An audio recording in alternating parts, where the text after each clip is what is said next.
فرح المخلفون بمقعدهم خلاف رسول الله وكرهوا أن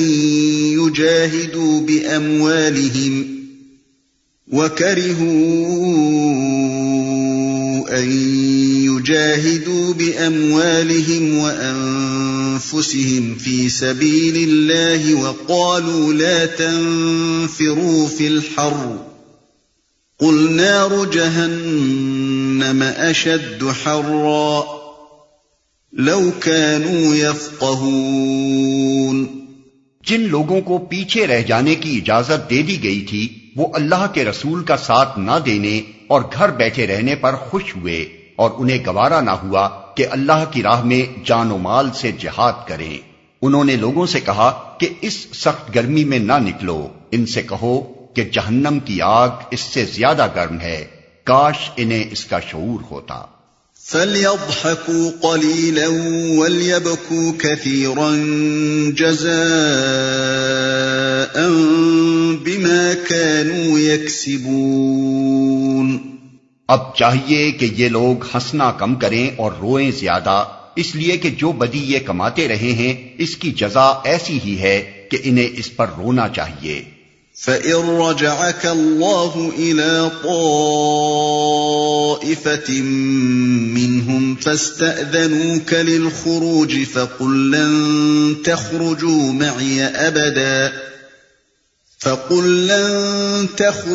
مَّعِيَ أَبَدًا وَلَن تُقَاتِلُوا مَعِيَ عَدُوًّا إِنَّكُمْ رَضِيتُم بِالْقُعُودِ أَوَّلَ مَرَّةٍ فَاقْعُدُوا مَعَ الْخَالِفِينَ۔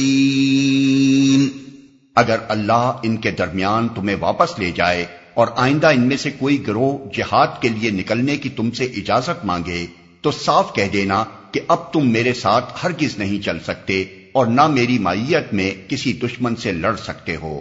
تم نے پہلے بیٹھ رہنے کو پسند کیا تھا تو اب گھر بیٹھنے والوں ہی کے ساتھ بیٹھے رہو۔ وَلَا تُصَلِّ عَلَىٰ أَحَدٍ مِّنْهُم مَّاتَ أَبَدًا وَلَا تَقُمْ عَلَىٰ قَبْرِهِ إِنَّهُمْ كَفَرُوا بِاللَّهِ وَرَسُولِهِ وَمَاتُوا وَهُمْ فَاسِقُونَ۔ اور آئندہ ان میں سے جو کوئی مرے اس کی نماز جنازہ بھی تم ہرگز نہ پڑھنا اور نہ کبھی اس کی قبر پر کھڑے ہونا، کیونکہ انہوں نے اللہ اور اس کے رسول کے ساتھ کفر کیا ہے اور وہ مرے ہیں اس حال میں کہ وہ فاسق تھے۔ تبوک سے واپسی پر کچھ زیادہ مدت نہ گزری تھی کہ عبداللہ ابن ابی رئیس المنافقین مر گیا۔ اس کے بیٹے عبداللہ بن عبداللہ جو مخلص مسلمانوں میں سے تھے نبی صلی اللہ علیہ وسلم کی خدمت میں حاضر ہوئے اور کفن میں لگانے کے لیے آپ کا کرتا مانگا۔ آپ نے کمال فراخ دلی کے ساتھ عطا کر دیا۔ پھر انہوں نے درخواست کی کہ آپ ہی اس کی نماز جنازہ پڑھائیں۔ آپ اس کے لیے بھی تیار ہو گئے۔ حضرت عمر رضی اللہ عنہ نے باصرار عرض کیا کہ یا رسول اللہ صلی اللہ علیہ وسلم، کیا آپ اس شخص پر نماز جنازہ پڑھیں گے جو یہ اور یہ کر چکا ہے؟ مگر حضور صلی اللہ علیہ وسلم ان کی یہ سب باتیں سن کر مسکراتے رہے اور اپنی اس رحمت کی بنا پر جو دوست دشمن سب کے لیے عام تھی، آپ نے اس بدترین دشمن کے حق میں بھی دعائے مغفرت کرنے میں تأمل نہ کیا۔ آخر جب آپ نماز پڑھانے کھڑے ہی ہو گئے تو یہ آیت نازل ہوئی اور براہ راست حکم خداوندی سے آپ کو روک دیا گیا، کیونکہ اب یہ مستقل پالیسی مقرر کی جا چکی تھی کہ مسلمانوں کی جماعت میں منافقین کو کسی طرح پنپنے نہ دیا جائے اور کوئی ایسا کام نہ کیا جائے جس سے اس گروہ کی ہمت افزائی ہو۔ اسی سے یہ مسئلہ نکلا ہے کہ فساق اور فجار اور مشہور بفسق لوگوں کی نماز جنازہ مسلمانوں کے امام اور سربرآوردہ لوگوں کو نہ پڑھانی چاہیے، نہ پڑھنی چاہیے۔ ان آیات کے بعد نبی صلی اللہ علیہ وسلم کا طریقہ یہ ہو گیا تھا کہ جب آپ کو کسی جنازے پر تشریف لانے کے لیے کہا جاتا تو آپ پہلے مرنے والے کے متعلق دریافت فرماتے تھے کہ کس قسم کا آدمی تھا، اور اگر معلوم ہوتا کہ برے چلن کا آدمی تھا تو آپ اس کے گھر والوں سے کہہ دیتے تھے کہ تمہیں اختیار ہے، جس طرح چاہو اسے دفن کر دو۔ وَلَا تُعْجِبْكَ أَمْوَالُهُمْ وَأَوْلَادُهُمْ انما يريد الله ان يعذبهم بها في الدنيا وتزهق انفسهم وهم كافرون۔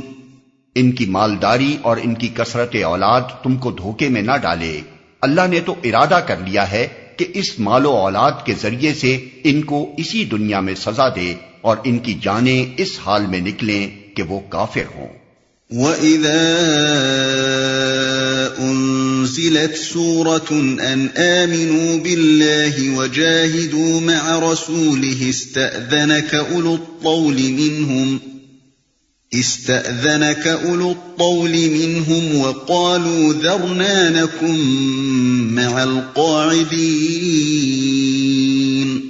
جب کبھی کوئی سورت اس مضمون کی نازل ہوئی کہ اللہ کو مانو اور اس کے رسول کے ساتھ مل کر جہاد کرو، تو تم نے دیکھا کہ جو لوگ ان میں صاحب مقدرت تھے وہی تم سے درخواست کرنے لگے کہ انہیں جہاد کی شرکت سے معاف رکھا جائے، اور انہوں نے کہا کہ ہمیں چھوڑ دیجئے کہ ہم بیٹھنے والوں کے ساتھ رہیں۔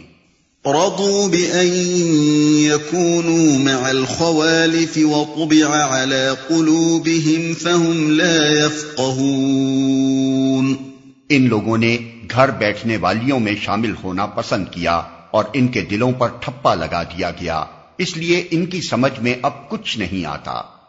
یعنی اگرچہ یہ بڑی شرم کے قابل بات ہے کہ اچھے خاصے ہٹے کٹے تندرست صاحب مقدرت لوگ ایمان کا دعویٰ رکھنے کے باوجود کام کا وقت آنے پر میدان میں نکلنے کے بجائے گھروں میں گھس بیٹھیں اور عورتوں میں جا شامل ہوں، لیکن چونکہ ان لوگوں نے خود جان بوجھ کر اپنے لیے یہی رویہ پسند کیا تھا، اس لیے قانون فطرت کے مطابق ان سے وہ پاکیزہ احساسات چھین لیے گئے جن کی بدولت آدمی ایسے ذلیل اطوار اختیار کرنے میں شرم محسوس کیا کرتا ہے۔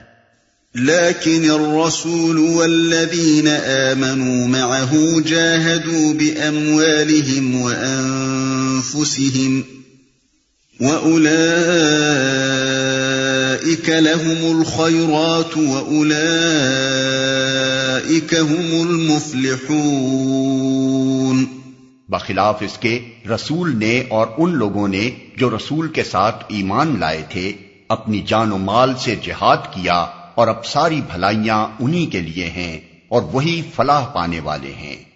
اعد اللہ لهم جنات تجری من تحتها الانہار خالدین فیہا ذلک الفوز العظیم۔